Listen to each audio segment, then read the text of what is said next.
નમસ્કાર, આપ જોઈ રહ્યા છો નેશન પ્લસ ન્યૂઝ. હું છું આપની સાથે હેતલ ભગત. આજ રોજ સંગઠન પર્વ 2024ના ભાગરૂપે ગુજરાત પ્રદેશ ભારતીય જનતા પાર્ટી દ્વારા 8 મહાનગરપાલિકા અને 33 જિલ્લાઓના અધ્યક્ષની પ્રક્રિયા શરૂ કરી હતી, જેના ભાગરૂપે આજ રોજ સવારથી જ વડોદરા શહેર ભારતીય જનતા પાર્ટીના મધ્યસ્થ કાર્યાલય નમો કમલમ ખાતે અધ્યક્ષ પદના મૂર્તિયાઓ ઉમટી પડ્યા હતા. સૌથી મહત્વની વાત એ છે કે વડોદરા શહેર ભારતીય જનતા પાર્ટીના અધ્યક્ષ માટેની આ જે પ્રક્રિયા શરૂ થઈ છે, જેના ભાગરૂપે કુલ 47 ફોર્મનો ઉપાડ થયો હતો, જેની સામે 44 ફોર્મ પરત ચૂંટણી અધિકારી કુશલ પઢેરિયા અને ડોક્ટર સંજય દેસાઈની પાસે આવી ચૂક્યા છે. હવે જ્યારે સહચૂંટણી અધિકારી અને ચૂંટણી અધિકારી તેમજ વડોદરા શહેર ભારતીય જનતા પાર્ટીના મંત્રી મેહુલ લાખાણી અને અશોક ચૌધરીની વિશેષ ઉપસ્થિતિમાં આ તમામ ફોર્મોની સ્ક્રુટિનીનું કાર્ય પણ પૂર્ણ થઈ ચૂક્યું છે. ત્યારે આવતીકાલે સાંજે 5 કલાકે નમો કમલમ ખાતે એક મહત્વની સંકલનની બેઠક પણ મળશે. આ બેઠકમાં 5 વિધાનસભાના ધારાસભ્યશ્રીઓ સહિત સાંસદ ડોક્ટર હેમાંગ જોશી પણ ખાસ ઉપસ્થિત રહેશે. પ્રદેશ ભારતીય જનતા પાર્ટી દ્વારા નિયુક્ત ક્લસ્ટર ઇન્ચાર્જ ભૂપેન્દ્રસિંહ ચુડાસમાની અધ્યક્ષતામાં મળનાર આ સંકલન બેઠકમાં તમામ નામો ઉપર વિશદ ચર્ચા કરવામાં આવશે અને ત્યારબાદ આ નામોને ઉપર ગાંધીનગર ખાતે મોકલવામાં આવશે. દર્શક મિત્રો, જ્યારે વાત ભારતીય જનતા પાર્ટીની હોય ત્યારે તળિયાથી લઈને નડિયા સુધી જે ભારતીય જનતા પાર્ટીનું એક ચક્રીય શાસન છે, ત્યારે આ વડોદરા શહેરના ભારતીય જનતા પાર્ટીના અધ્યક્ષ તરીકેની ધુરા કોણ સંભાળશે અને કઈ લોબી ક્યારે એક્ટિવ થાય છે, કઈ લોબીનું શું કામ હશે, એ જાણવું એક નગરજન તરીકે પણ એટલું જ મહત્વનું બની રહે છે.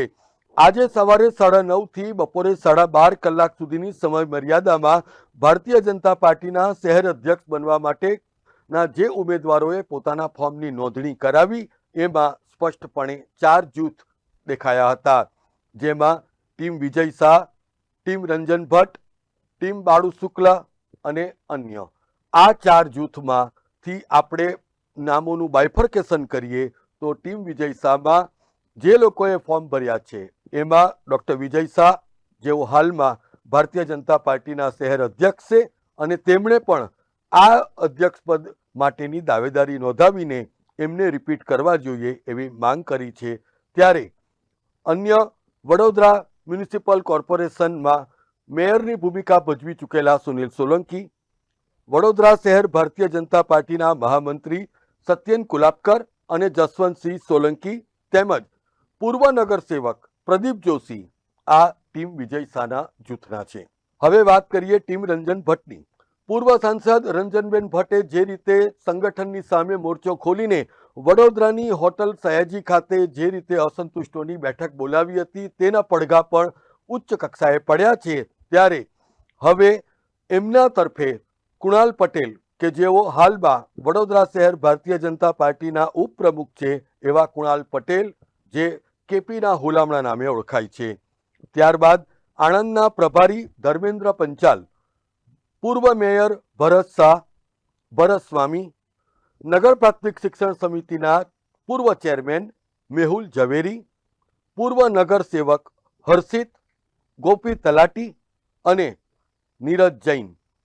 આ નામો જે છે એ ટીમ રંજનબેન ભટ્ટ કેમ્પના મનાય છે. દર્શક મિત્રો, આજે સવારથી જ લઈને બપોર સુધીમાં જે ફોર્મ ભરવા માટે આવ્યા એવા નેતાઓમાં રાકેશ પટેલ, લલિત રાજ, સ્થાયી સમિતિના પૂર્વ અધ્યક્ષ ડોક્ટર હિતેન્દ્ર પટેલ, ડોક્ટર જીવરાજ ચૌહાણ, કે જેઓ ખુદ પૂર્વ ડેપ્યુટી મેયર રહી ચૂક્યા છે, અને ત્યારબાદ જાણીતા ઉદ્યોગપતિ છાણીના જીતેન્દ્ર પટેલ ઉર્ફે લાલાભાઈ. આ 5 નામો એ ટીમ બાળુ શુક્લા કેમ્પના મનાય છે. તો બીજી તરફ વડોદરા મ્યુનિસિપલ કોર્પોરેશનના સ્થાયી અધ્યક્ષની જવાબદારીનું નિર્વહન કર્યા બાદ મેયર તરીકેની જવાબદારી નિભાવનાર ડોક્ટર જિગીસા શેઠ, ડોક્ટર જીગર ઇનામદાર, નગર પ્રાથમિક શિક્ષણ સમિતિના પૂર્વ અધ્યક્ષ દિલીપસિંહ ગોહિલ, જાણીતા કર્મઠ કાર્યકર ઘનશ્યામ દલાલ અને પૂર્વ મંત્રી ભૂપેન્દ્ર લાખાવાલાનો પણ સમાવેશ થાય છે. ત્યારે આવનારા દિવસોમાં કયા કેમ્પનું પલડું ભારે છે એ પણ સ્પષ્ટ થઈ જશે. પરંતુ એક વાત ખૂબ મહત્વની છે કે વડોદરા શહેર ભારતીય જનતા પાર્ટીના અધ્યક્ષ તરીકેની જવાબદારી કોઈ પણ નિભાવે, પરંતુ એના હૈયે માત્ર અને માત્ર વડોદરા શહેરનું હિત વસેલું હોવું જોઈશે. Bureau report, nation plus news, Vadodara. સમાચારોના સતત અપડેટ મેળવવા માટે અમારી નેશન પ્લસ ન્યૂઝની યુટ્યુબ ચેનલને સબસ્ક્રાઇબ કરો, બેલ આઇકન દબાવો અને જોડાયેલા રહો ફેસબુક, ઇન્સ્ટાગ્રામ અને ટ્વિટર પર.